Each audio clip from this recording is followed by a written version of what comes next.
Party ಎದುರಾಗಿ ಅವರ ಶಾಸಕರು ಹೊರಗೆ ಹೋಗುವಂಥದ್ದು ಭಾಳ ಕಷ್ಟ. ಯಾಕೆ ಅಧಿಕಾರ ಎಲ್ಲರಿಗೂ ಬೇಕಾಗಿದೆ, ಲಾಭ ಎಲ್ಲರಿಗೂ ಬೇಕಾಗಿದೆ. ಅವ್ರು ಆಯ್ಕೆ ಆಗಿದ್ದು ಏನಾದರೂ ಮುಂದಿನ ಎಲೆಕ್ಷನ್ ಮಾಡ್ಕೊಳ್ಬೇಕು ಅನ್ನೋ ಉದ್ದೇಶದಿಂದ ಪಾರ್ಟಿಯಲ್ಲಿ ಸೇರಿರ್ತಾರೆ. ಮತ್ತು ಅಷ್ಟು ಮಾಡುವಂಥ ಕೆಲಸವನ್ನು ಪಾರ್ಟಿಗಳು ಮಾಡೇ ಮಾಡ್ತಿರ್ತಾವೆ. ಹೀಗಾಗಿ ನಮ್ಮ DKC ಅವರು ಅಂದ್ಕೊಂಡಷ್ಟು ಸುಲಭವಿಲ್ಲ ಪಾರ್ಟಿ ಹೊಡೆಯುವಂಥದ್ದು. ಅದು ಒಂದು ಇವತ್ತಿನ ಮಟ್ಟಿಗೆ ಹೇಳೋದಪ್ಪ ಅಂದ್ರೆ ಅಸಾಧ್ಯ ಅಂತ ನಾವು ಹೇಳಬೇಕಾಗಿದೆ. ಯಾಕಂದ್ರೆ ಆ ದಿಶೆಯಲ್ಲೇ ನಿಶ್ಚಿತವಾಗಿಯೂ ಸಿದ್ದರಾಮಯ್ಯನವರು, ಅವ್ರ ಬಲಗಾಯ ಬಂಟ ಸತೀಶ್ ಅವರು, ಅದೇ ಕಾಲಕ್ಕೆ ಇನ್ನುಳಿದವರು ಮತ್ತು ಸೀನಿಯರ್ ಲೀಡರ್ಸ್ ಎಲ್ಲರೂ ಈ ನಮ್ಮ ಸಿದ್ದರಾಮಯ್ಯ ಮೇಲೆ ಭಾಳ ವಿಶ್ವಾಸ ಇಟ್ಟಿದ್ದನ್ನು ನಾವು ನೋಡ್ತಾ ಇದ್ವಿ.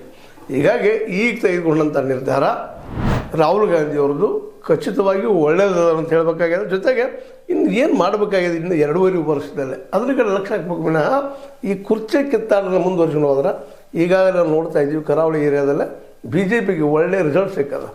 ಈಗ ಮುಂಬರುವ ಚುನಾವಣೆ ಬಂತು. ಈಗ ಪಂಚಾಯತ್ ರಾಜ್ಯದ ಎಲೆಕ್ಷನ್ಗಳು ತಾಲೂಕು ಪಂಚಾಯತ್ ಆಗಿರ್ಬೋದು, ಗ್ರಾಮ ಪಂಚಾಯತ್ ಆಗಿರ್ಬೋದು, ಜಿಲ್ಲಾ ಪಂಚಾಯತ್ ಆಗಿರ್ಬೋದು, ಇವು ಸಹಿತ ಸವಾಲಾಗ್ತಾ ಇದ್ದಾವೆ. ಇದರ ಜೊತೆಗೆ ನಮ್ಮ ದೇವೇಗೌಡರಂತೆ ನಾವು ಸಪ್ರೇಟಾಗಿ ನಿಲ್ತಾ ಇದ್ದೀವಿ, ಹೋರಾಟ ಮಾಡ್ತೀವಿ ಈ ಎಲೆಕ್ಷನ್ಗಳು ಅಂತ ಹೇಳೋದು ನೋಡಿದಾಗ ಸಹಜವಾಗಿ ಏನೋ ಒಂದು ಬೇರೆ ಮೆಸೇಜಲ್ಲಿ ಬರೋದನ್ನು ಗಮನಿಸಿದಾಗ ಕಾಂಗ್ರೆಸ್ ಆದರೂ ಸಹಿತ ಭಾಳ ಎಚ್ಚರಿಕೆಯಿಂದ ಹೆಜ್ಜಿಡಬೇಕಾಗಿದೆ. ಆ ದಿಶೆಯಲ್ಲೇ ಈಗ ತೆಗೆದುಕೊಂಡಂಥ ರಾಹುಲ್ ಗಾಂಧಿಯವರು ತೆಗೆದುಕೊಂಡಂಥ ನಿರ್ಧಾರ ಪಾರ್ಟಿಗೆ ಒಳ್ಳೆಯ ಭವಿಷ್ಯ ನಿರ್ಮಾಣ ಮಾಡೋದ್ರಲ್ಲಿ ಎರಡು ಮಾತಿಲ್ಲ.